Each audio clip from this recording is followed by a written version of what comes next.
Greg Hayes, CEO of RTX, joining us today. We've got a lot to talk about on the commercial side with Pratt & Whitney, but I want to start first on the defense side. Sure. And some of your thoughts about what we've seen with China in terms of the current relationship, in terms of Secretary Blinken going over their meeting with Prime Minister Xi. You said it best yesterday. You said we can de-risk, but we can't decouple, right? No, look, I think what is important for the American people to understand is the relationship with China, we have to find a way to get along. There is a codependency, whether it's rare earth metals, whether it's pharmaceutical precursors. Again, $500 billion of trade comes from China to the U.S. every single year. So while we talk about pulling supply chain out of China, resourcing out of China, I would tell you it's very impractical. We've been de-risking for a couple of years, making sure that we have second sources for critical componentry. But unlike Russia, where we pulled out 2 weeks after the invasion last year, we shut down our factories, we pulled our people out, and we completely cut off any contact with our Russian customers. You can't do that with China. Too big, too important, and too necessary to the U.S. economy. Do you think the Biden administration has a game plan for de-risking but not decoupling? Well, it was interesting to see Blinken yesterday, Secretary Blinken, go to China and actually start having these discussions. I think, again, like we did in the Middle East last year, we have to find a way to partner with people and have constructive discussions without conflict. And I think, again, the more you talk, the less you fight. So you're encouraged, or am I putting words in your mouth? No, I am encouraged. I think the fact that Blinken actually made the trip, he saw President Xi yesterday, they shook hands, they spent 35 minutes together, that is progress. We're not done, but at least it starts us back on a path of civility. What about defense spending? Obviously, we're in this time with the Ukraine and what's happening there, and we see these ramp up in military budgets. How far off in the future do you think that extends? Are we talking 5-6 years, or do you think it goes further out? Oh, look, it's a decade-long issue.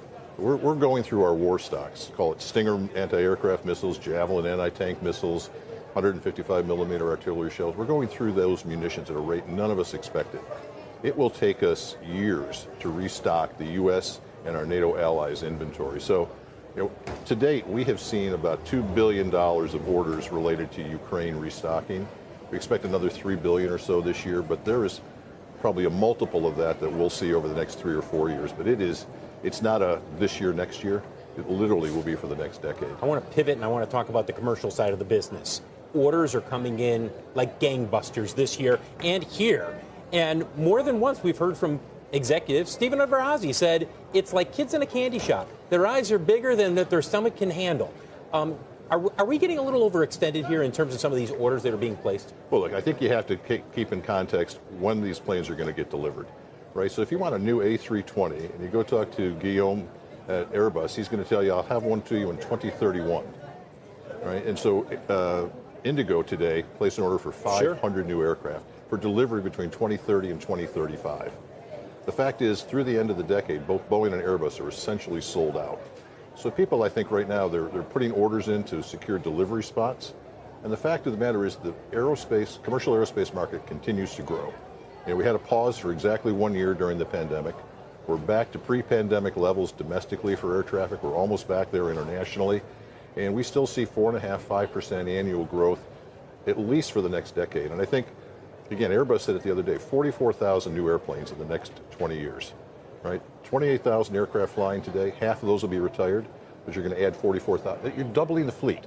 Which then raises another question, another point Stephen Udvar-Hazy brought up. He said, look, the system's at capacity. Maybe not technically, but we keep adding flights. And I say we, the industry overall adds flights. When does the conversation take place, let's say in the United States, about either more airports or greater capacity at airports and the airspace and air traffic control? Well, those are different problems. They all need to be solved. I would tell you air traffic control, that's something we could solve today with a very modern upgrade to the FAA air traffic control system. We've been in with the FAA talking about that. That requires two things, political will and money. Which are in short supply. And if you think about airport infrastructure, we said this before, China has done a remarkable job of putting infrastructure in place to handle what they see as growth for the next 20 years. They've added a number of airports, they've added highways, they've done all these logistics. We haven't done that. We're talking about, we have not added a new runway at O'Hare in 50 years, right? The airspace is crowded. We can solve the airspace problem with AI and all that.